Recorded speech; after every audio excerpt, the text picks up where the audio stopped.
IP PIN, and that's the IRS. It's an identity protection, personal identification number.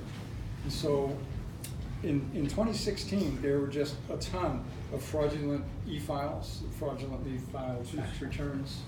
And the first... No, I was one of them. Oh, you were one of them, yeah. Pay And so, pay attention. so is this true? The first indication you got was when you went to e-file, you got the immediate rejection notice saying, hey, you already e-filed. Yep. You don't need to do it again. Yeah. And so if this happens to you, they are supposed to issue you one of these pins. Did they do Oh, yeah, that? they did. Yeah, Yeah. okay. And so Can your accountant request a PIN from the beginning? if you've got in this instance of identity theft and you have a police report, or if you got one of those letters from the from one of the breaches that says, hey, all your stuff is lost, then you can send a copy of that letter or the police report with this affidavit form and request one of these. So you can't get it from the get-go? Without no, having right it now, stolen. unless you live in Florida, Georgia, or there's a third place where anyone can do it. Everywhere else at this point has to have had some You have to wait instance for a of that. crime. Yeah, that's right. Or a breach or something like that. And in our case, it all worked great. It's just that they told us on and it just happened that we were getting like a $10,000 refund that year. They told us on the front end, this will probably take 6 months. We got our refund in October. But otherwise, it all went exactly as they said. Yeah, it's a good point. So what happens is, they issue you that PIN, and then it just becomes part of your signature block. And they give you that letter in January that has your new PIN on it to use for that tax year, and then it expires. And the next January, they give you another one. You use it in that tax year, and then it expires. And once they issue you this, you have to use it for e-file, otherwise it's an immediate rejection. And that's the protection, is that because if someone else is doing this fraudulently, they don't have this PIN, it gets rejected right away, and then you get the e-file. Yep.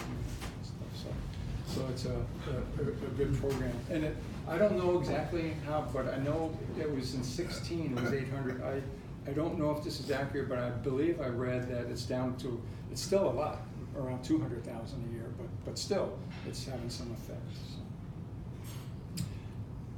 So. Shredding documents is a great idea. Anything that has more than your name and address on it. And if you have a shredder, it should be a crosscut or a finer shredder. I don't even know if you can buy a strip shredder anymore, but if you have one, don't use it, because I found out a couple weeks ago that now there's software that you can take a picture of, and the software will put it back together in a readable fashion. Yeah, so. Yeah, that was the security event that you and Paul McKay and I went to. Yeah. And I so, was astounded. if you don't have a shredder, look on the web in your town or county, and a lot of times they have these shredding events where you can just bring a box of stuff and they'll shred it while you watch. And they contract with one of the big shredding companies, so they bring a truck or 2 or 4 into the parking lot, and so everybody lines up, they shred your stuff, and then you can get the box back and come back at the next event and stuff. So it's always a good idea. And then passwords and 2-factor authentication. The National Institute of Standards and Technology issues this guidance, and they changed their guidance last year. So now the first thing they say is don't just use a username and password, but use multi-factor authentication. And with most of the places we deal with, that would be a 2-factor authentication. And then they changed their password guidance too, and the thrust of it is to make it longer. And they figure that the best way people will make it longer is by using a passphrase instead of a complicated password. And so that's the idea. There's still an argument to be made for making it complicated, but actually length is key. Each one character that you add to it is an exponential increase in speed, so it's not just linear stuff. And then don't use the same password more than one site. That's a good way. If they get that password, then they can just go around, keep trying stuff. So you want to have a unique one for each site. Now, what you notice they don't say up here that they used to is that you should change your password regularly. you know, they used to recommend every 90 days to change it, and they just, if you have a good, complex, good password, there's no reason to change it, you know, unless you suspect it's been compromised or breached or something, you know, but just not on a regular basis, there's no reason. But let me talk about that password here for a moment. They use the example of the phrases, you know, if it's sunny out, I'll walk, if it's raining, I'll drive, and that ends up being 16 characters, and they used all lowercase letters. So entropy is like a measure of randomness and stuff in any system or in a password. And so you can put any one of those 26 things in each of those 16 slots, and that's a lot of combinations you can make. And to decrypt them 1 million a second takes a really long time. But they've got these cracking arrays, like a room full of PlayStations or a room full of GPUs that can do 1 million per second. And in that case, it would take about 12 hours to go through every combination in this and stuff. So they could, you know, if they want it, you know, they could get it pretty good. So, but the old guidance was, you know, uppercase, lowercase, numbers, and I just limited this to 5 symbols for the example. But if you still use just those 67 characters, now you've got a choice of 67 things that you can put in each of those 16 slots. And that's a whole lot more combinations, and even with the cracking array, it's gonna take a while to do. So there's an argument to be made still for more complex passwords, but the length is really key. That's what counts as the length. And that's by adding one number and uppercase. Right. That's by adding And a special character. and a symbol. So Oh, if and you a added symbol. 26 Okay. uppercase, 10 digits, and I just limited it to 5 symbols. So at the rate computers are going, how long will it take to cut that down to 12 hours? Yeah, not too long. Well, and the whole thing is that people are working on not using usernames and passwords, the whole different things, which hopefully, you know, maybe within the next year or so, you might start seeing that, you know. So one can only hope. So if you're going to use those long, complex things, then that's an argument to be made for a password manager. And I wondered, you know, where would people go who didn't know, you know, any security sites or anything to learn about things, and that's usually Consumer Reports. So I went to see what Consumer Reports had, and this was great in their FAQ. One of the questions was, can't you just tell us which one to use? And while all the experts recommend that you use one, there's no consensus on which one is best. You know, so the ones that came up in their interviews and the ones that I have also that are 1Password, KeyPass, LastPass, and Dashlane. So if you were to, you know, some of those are cloud-based, some live on your phone, some will fill forms, some you have to cut and paste. So there's a little bit of difference in functionality in using them, but so you could just look and see which one would fit you. But everyone recommends that you use one, so you know, you consider it. Do you do, what do you recommend? I use LastPass. Yeah, I like that. And mainly the reason I use that is because there's a security guy that I respect really good. And he did, I don't know, like 8 years ago or so, he did a deep dive into how a bunch of them work. And some of them, they wouldn't tell him how they work, so he just discounted them right away. And the ones that he sat down with and he could actually look at and see how it works and all that, the one he ended up recommending and using still to today was LastPass. So, you know, he knows way more than I do about this, and if it's good for him, you know, then I like it too. So, again, I'm not the expert. What was it you said? I gave my kid my password to LastPass. So if I'm like not available. Yeah. Oh, yeah. Thank you so much. LastPass has, and I imagine most of them do. I wish I didn't think to look this up, but they have something where you can designate someone that if you do pass away, they can legally get your password vault from LastPass. So, and I don't know how that works or the details. Do you, or did you? I simply gave them the password and said, if I'm not around, stop Yeah. the payments to Medicare immediately. Yeah, yeah, stuff. So that's the great thing is, you know, let somebody have that. LastPass is pretty functional, I use it too. Do you use it? Yeah. Yeah, I like it, it's yeah. got a lot of different. I liked it got a because, secure notes. yep, the section secure that, notes have a lot of you can stuff store on all it. kinds of.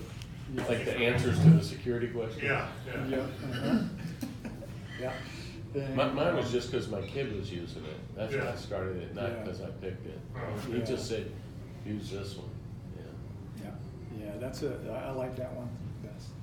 And then another NIST recommendation was this two-factor authentication. And so what that is basically is it's your first factor is something you know. It's your username, password, your secret question, or the image that you chose. And sometimes you'll go someplace and they'll say, we have two-factor authentication. Put in your username and password, and then we ask you a question. Well, that's really not. That's all something you know. And the second factor has to be something that you have. There's these devices, they're called universal second factor devices, which are actually pieces of hardware. And then a time-based token like Google Authenticator or something like that. And then text message on your phone. That's a little bit broken, in fact, but it's still better than nothing. If that's all that is available to you through that organization, that's all they will use, then you still use it. It's better than nothing, but it should be the last choice. But that's not a good one? Because you would have your phone in your possession, right? Mm-hmm, yeah.